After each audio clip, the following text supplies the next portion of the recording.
चेनी पैदा कर देता है।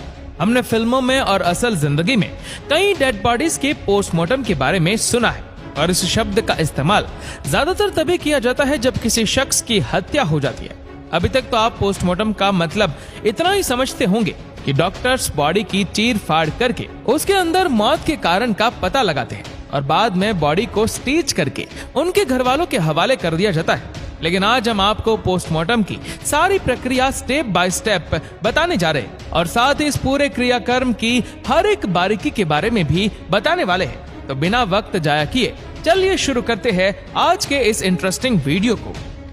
पोस्टमार्टम का मेन उद्देश्य मरने वाले व्यक्ति की मौत के पीछे का कारण पता लगाना होता है और ये बहुत ही कॉम्प्लेक्स मेडिकल प्रोसेस होती है जिसके काफी सारे स्टेप्स होते हैं।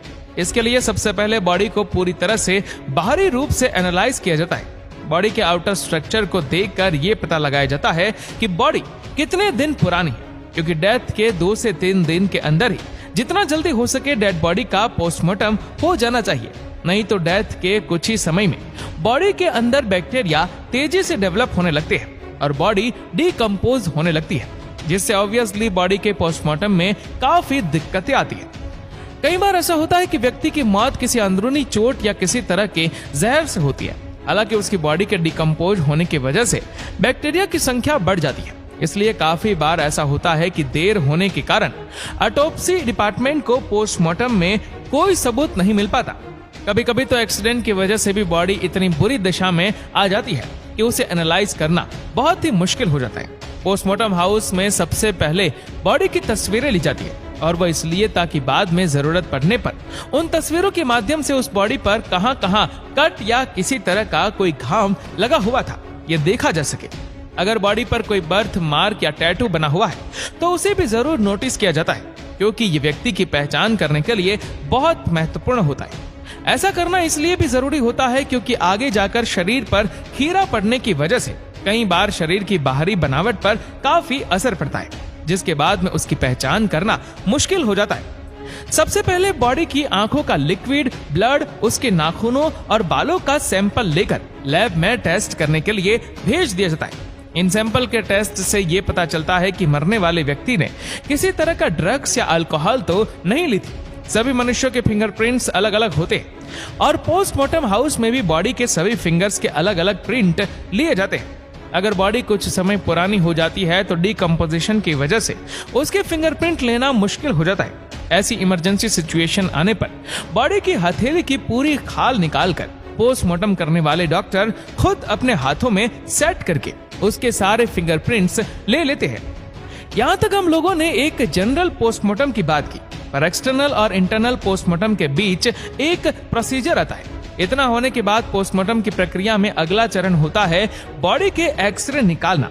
मृत शरीर का एक्सरे इसलिए जरूरी होता है ताकि एक्सरे के माध्यम से पता लगाया जा सके कि मरने वाले व्यक्ति को अगर गोली मारी गई तो वो बॉडी के किस हिस्से में लगी और गोली किस एंगल से चली, जिससे पुलिस इन्वेस्टिगेशन में उस व्यक्ति की हत्या के सुराग तक पहुंचे जा सके। एक्सरे का मकसद ये भी पता लगाना होता है कि अगर बॉडी की कोई हड्डी टूटी हुई है तो उस टूटी हुई हड्डी की क्या स्थिति है, और कई बार तो हड्डी के टूटने के पैटर्न से मारपीट या हत्यारे के मारने के पैटर्न का भी पता लगा लिया जाता है। अब बारी आती है बॉडी के इंटरनल पोस्टमार्टम की। इसके लिए बॉडी के पूरे कपड़े हटा दिए जाते हैं और बॉडी को केमिकल से साफ करके उसके पेट के नीचे एक रबर का सर्कल लगाकर बॉडी को सीने की तरफ से उठाया जाता है और बॉडी पर जो फर्स्ट कट लगता है वो औरत और मर्द की बॉडी पर अलग अलग तरीके से लगाया जाता है। किसी मर्द की बॉडी पर ये कट शोल्डर से चेस्ट तक वी शेप में लगता है और औरत की बॉडी पर यू शेप में लगता है। उसके बाद बॉडी का सीने से पेट तक पूरा हिस्सा खोल दिया जाता है और ऊपरी खाल पूरी तरह से हटाकर उसके अंदर के पार्ट जैसे लिवर, हार्ट, इंटेस्टाइन और भी कई महत्वपूर्ण पार्ट अलग अलग करके रखे जाते हैं। आपको बता दें कि इन इंटरनल पार्ट्स का अलग अलग वजन भी नापा जाता है और इसका प्रमुख कारण ये है कि मनुष्य के शरीर में कुछ बीमारियां ऐसी होती है जो शरीर के इन हिस्सों पर अपना प्रभाव डालती है और उन बीमारियों की वजह से शरीर के आंतरिक हिस्सों का वजन कम या ज्यादा हो जाता है। इस प्रक्रिया से मरने वाले व्यक्ति की बीमारी का भी पता लगाया जाता है। इसके बाद पेट में भोजन और पानी की मात्रा को चेक किया जाता है। पेट के अंदर जो भी खाने पीने की चीजें मिलती है उनसे 2 बातें सामने आती है।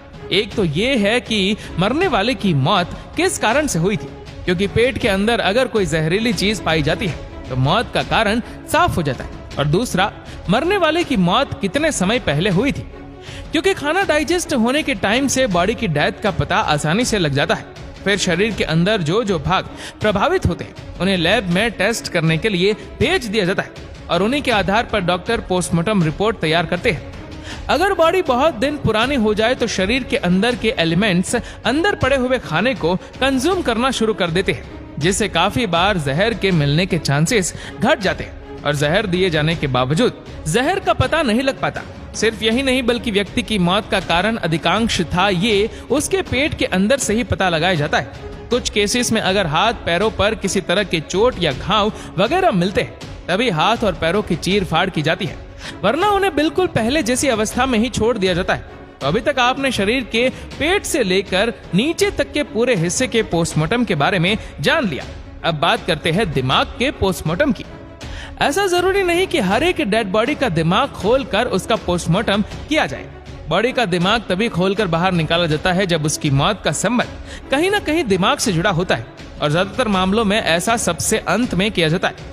बॉडी के दिमाग को बाहर निकालने के लिए एक रबर का सर्कल बॉडी के सिर के नीचे लगाकर उसके सिर को ऊंचा किया जाता है और फिर उसके सिर के ऊपरी हिस्से पर एक सिरे से दूसरे सिरे तक कट करके खोपड़ी खोलकर उसके मस्तिष्क को बॉडी से अलग करके बाहर निकाला जाता है। दिमाग की पूरी तरह से बारीकी से जांच की जाती है और महत्वपूर्ण भागों को जांच के लिए लैब में भेजा जाता है। दिमाग की जान से मरने वाले व्यक्ति की मानसिक बीमारियों या मानसिक तनाव का पता चल जाता है। इसके अलावा अगर उसके सिर पर किसी भी तरह की चोट लगी होती है तो वो भी पूरी तरह से सामने आ जाती है। डॉक्टर्स बॉडी के लगभग सारे पार्ट्स को अच्छी तरह से एनालाइज करके लैब में जरूरी टेस्ट करवाकर उनकी एक रिपोर्ट तैयार करते हैं।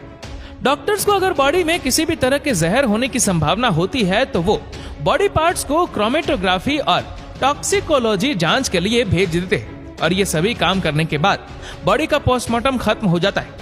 पूरी बॉडी का पोस्टमार्टम होने के बाद डॉक्टर लगभग सभी इंटरनल पार्ट्स को अपनी जगह रखकर बॉडी को स्टीच कर देते हैं और परिजनों को वापस कर देते हैं। कुछ केसेस में जहां व्यक्ति की मौत को लेकर कोर्ट में केस चल रहा होता है या उसकी मौत का कारण पूरी तरह से क्लियर नहीं होता है तो ऐसी संभावनाओं के चलते कहीं आगे जाकर बॉडी के अंदर के उन पार्ट्स को सबूत के तौर पर पेश करने की जरूरत न पड़ जाए तो उन्हें स्टोर करके रख लिया जाता है और उन बॉडी पार्ट्स को स्टोर करने के लिए फॉर्मेलिन नाम के एक विशेष केमिकल का प्रयोग किया जाता है।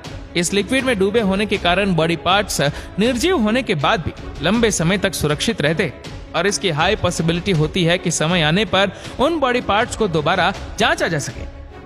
पोस्टमार्टम की प्रक्रिया मृत शरीर के मौत के सारे राज खोल देती है, लेकिन पिछले कुछ सालों में विश्व के लगभग हर एक देश में पोस्टमार्टम की संख्या में एक कमी आई है। कई परिवार तो ऐसे हैं जो खुद ही बॉडी का पोस्टमार्टम नहीं कराना चाहते। ऐसे लोगों का पहला कारण यही होता है कि वो अपने संबंधी मृत शरीर के साथ किसी भी तरह की कोई छेड़छाड़ या किसी भी तरह की चीर-फाड़ जैसी दुर्दशा नहीं चाहते और वो भावनात्मक रूप से ऐसा करते हैं। वहीं दूसरी ओर पोस्टमार्टम में समय लगने से मृत शरीर का अंतिम संस्कार भी लेट हो जाता है, जिससे परिवार वाले उस व्यक्ति के अंतिम दर्शन भी ठीक से नहीं कर पाते। दूसरा कारण, अगर मौत संदिग्ध परिस्थितियों में हुई है तो जब तक कोर्ट पोस्टमार्टम की परमिशन नहीं देता तब तक बॉडी रखी रहेंगी, जिस वजह से सारे काम रुक जाते हैं और साथ ही बॉडी को सुरक्षित रखने का खर्चा भी बढ़ जाता है। इन सभी कारणों से कई मृत व्यक्तियों के परिवार वाले पोस्टमार्टम से बचने की कोशिश करते हैं। हालांकि आज डॉक्टर्स ने ऐसी कई तकनीकी जांच कर ली है जिसमें बिना बॉडी की चीरफाड़ करे उसकी मौत का कारण और अंदरूनी सारी परेशानियां पता लगाई जा सकती है। दरअसल जिस तरह से लेजर ऑपरेशन द्वारा बॉडी के अंदर की बीमारियों को शरीर में बिना कोई कट लगाए दूर किया जाता है, ठीक उसी तरह बॉडी का बिना पोस्टमार्टम किए उसकी मौत का पता लगाया जा सकता है। हालांकि अभी भी कई लोग इस पर विश्वास नहीं करते, जिससे ज्यादातर जगहों में आज भी ये लोगों की पहुंच से दूर है। तो दोस्तों, आज के लिए बस इतना ही। आपको पोस्टमार्टम के बारे में इतना कुछ जानकर कैसा लगा हमें नीचे कमेंट करके जरूर बताएगा। और अगर आपको वीडियो अच्छा लगा हो तो इस वीडियो को लाइक करिएगा, शेयर करिएगा ज्यादा से ज्यादा लोगों तक, और ऐसे ही और भी रोचक जानकारियों के लिए सब्सक्राइब करें हमारे यूट्यूब चैनल को और फेसबुक पर फॉलो करें हमारे पेज को। धन्यवाद।